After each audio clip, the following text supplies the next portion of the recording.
If I wrote down a goal like, look, I want to make $500,000 this year, life is then going to happen. And life informs my vision that maybe it's not going to happen this year. Getting in the habit, though, of writing goals, rewriting goals continuously is what I think the key is. It's like when I first started riding a bike, I was no good at it, but I kept getting on it, falling off, getting on it. Goal setting is the exact same way. The brand that I use right now is called Eccolo, ECCOLO. One of the critical things, well, first off, the journal is about 250 pages. And one of the critical things about having a journal is making sure that you have page numbers on them at the bottom. Now, Eccolo went through many renditions of the journal over the periods of time that I've used them. They actually have taken the numbers off of the bottom of the pages. Oh. Where they used to have them printed on there. I have no idea why. I just continue to buy them. But you'll notice, Amanda, I write the numbers on the bottom of the pages myself. Oh, you do, you nerd. Yes. Yeah. Okay. All right. So if you're going to the hassle of writing, why are the page numbers so important? Because you're writing them in, so. Yeah.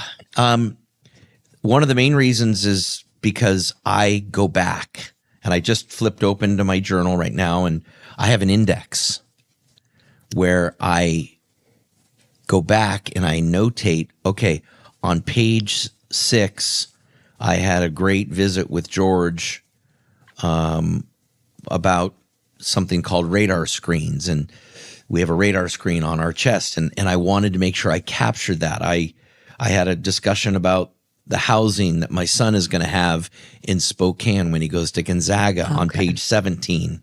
So this is a quick reference, an index in the back that I could turn to and say, oh, okay.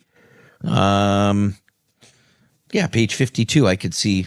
I got you. Okay. And so when you've got 10 journals worth over a year, it makes it a lot easier when you need to go back and reflect and look at the highlights. Exactly. Gotcha. Okay. I'm with you. Indexing, and I'm holding it up right now to the camera. Indexing the back of my journal is so important. Interesting. I don't think I even knew that you did that. I've always seen the front of your journal. I've never seen the back of your journal like that. That's interesting.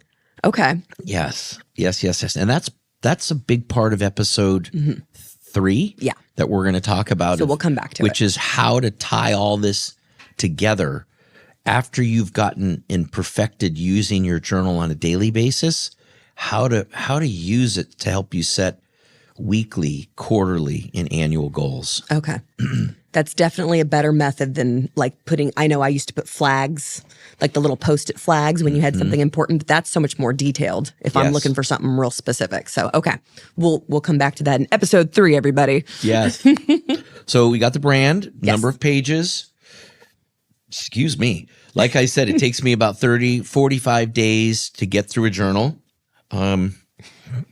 Gosh, 2 of those, Andrew. Sorry about that.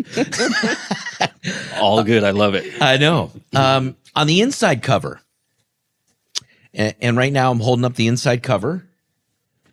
On the inside cover of my journal, on the left-hand side, I have what's called my unique ability. This is my personal, you can call it a personal mission statement, but it is a clarifying statement that I use to identify what is my unique ability in this world. How do I make the biggest impact? How do I influence the most people I can? Now, there's a whole episode we can go into on how to create your unique ability. I'm going to just read mine, but I want you to know that this is a process I went through. Yes. Okay. My unique ability. I'm an inspirational leader with a contagious passion and enthusiasm for life and a bigger future. I'm a great listener and student with a relentless curiosity to learn and grow. I compete with grit and am persistent to make progress towards worthwhile goals. I use my words to encourage and transform hearts. I am accountable, humble, and consistent. So that's really when I think of me and how I show up in the world, this is what I believe I offer the world as my unique ability. Now, how it ties into my journal is every time I create a new journal, I rewrite this. Okay.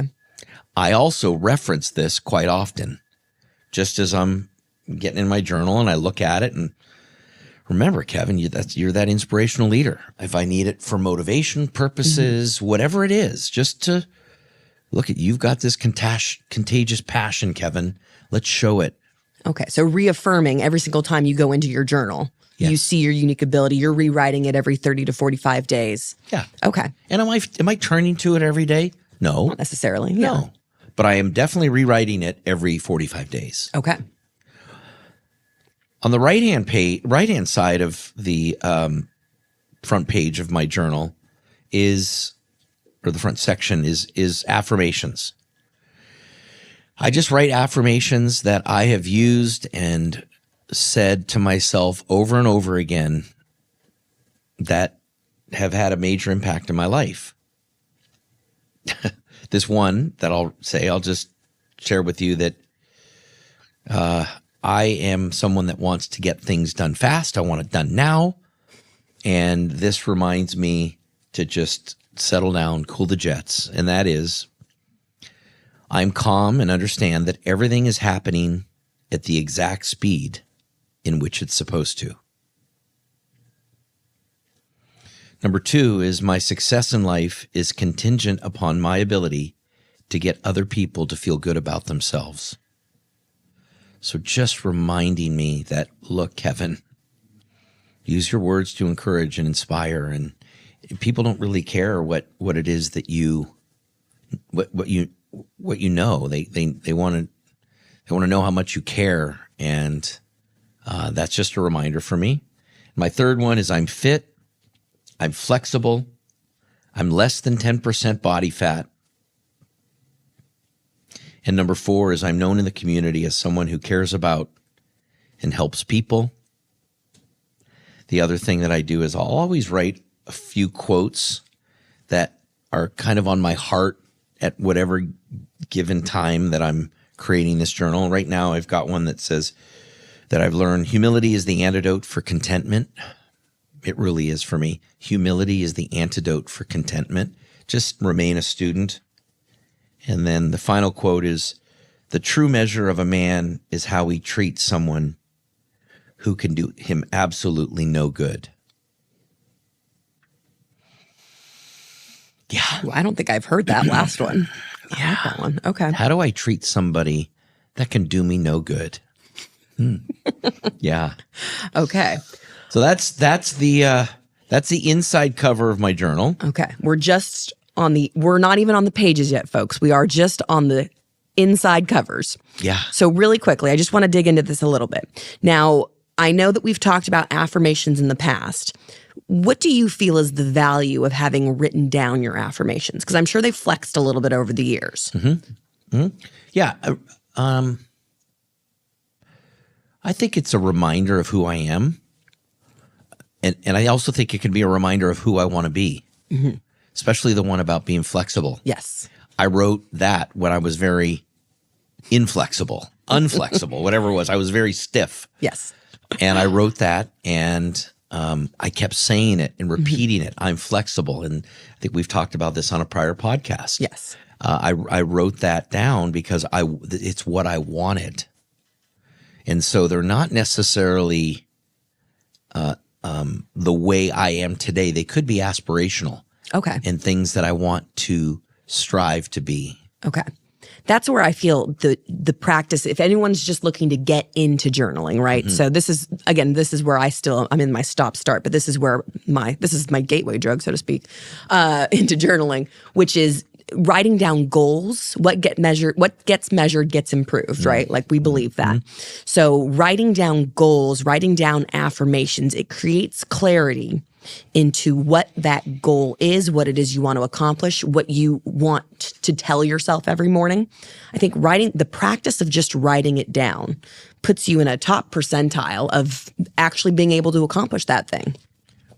Absolutely. Very early in my days at Service Champions, I know you would run a goal setting class at the beginning of the year. Very powerful exercise for anyone who wants to do it. But writing down what your goals are for the year, making them very specific, very measurable, and then continuing to write down your progress and measure it through the written word. It's so powerful because, again, it creates the organization, the clarity, and the ability to measure backwards as you go through that goal. And so while, again, we're only on the inside cover, that's a really good place to start for anyone who wants to get into this habit. Just what Kevin's described on his inside cover, I think, is a great place to start. Thank you. Yeah. I would agree. And Kevin, I'm curious. Yeah. So, kind of like with the flexibility and some of the other things, you didn't wait to be that person to write these affirmations. It's kind of like the point of it, right? But my question is, how far out of your weight class should you actually be punching? Meaning if I'm making, $50,000 a year, if I start writing, I'm going to be a billionaire by next year. It's like, okay, that might be a big reach, right? Yeah. But I also don't want to say I'm going to make $55K next year. Yeah. So where do you think that how far out should you be reaching with some of these affirmations? Yeah, I live by the belief that life informs your vision. So if I wrote down a goal like, look, I want to make $500,000 this year, right? Life is then going to happen. And life informs my vision that maybe it's not going to happen this year.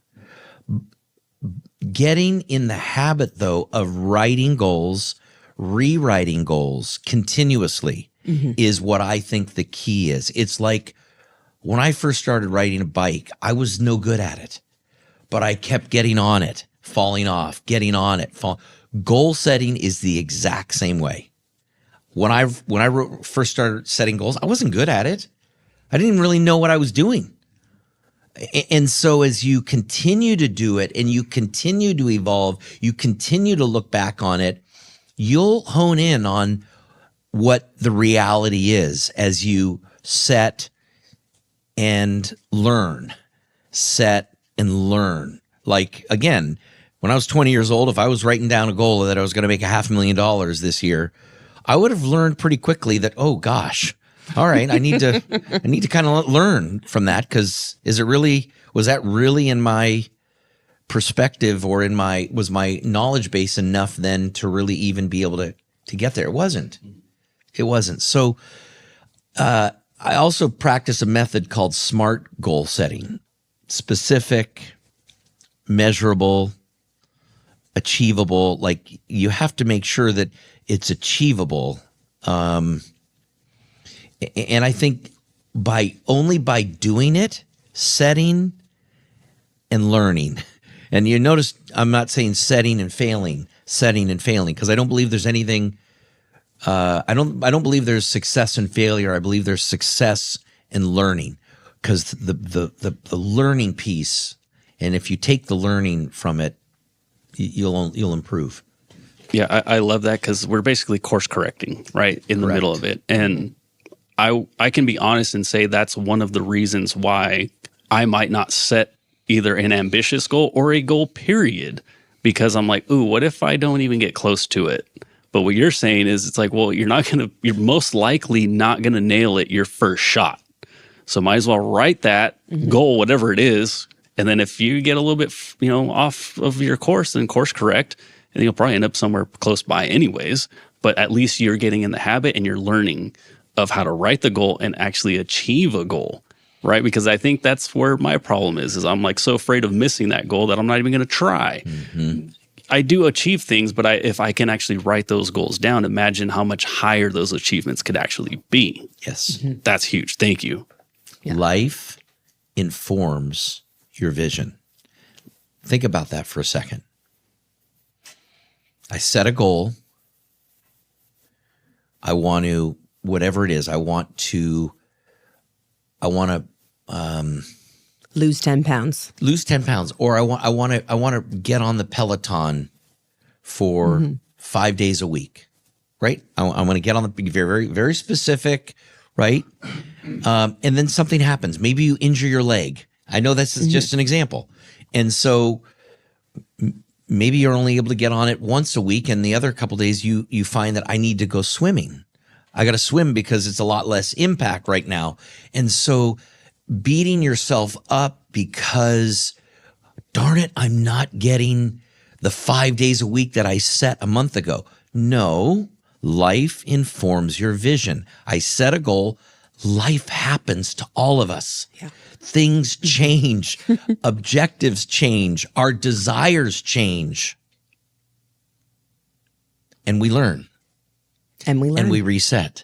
It's the one tool that I use as a leader that saved my life, my relationships, my business, saved me financially. It's this beautiful thing I have in front of me called a journal. There's 3 reasons why I use a journal. Number 1, my journal helps me stay organized and capture thoughts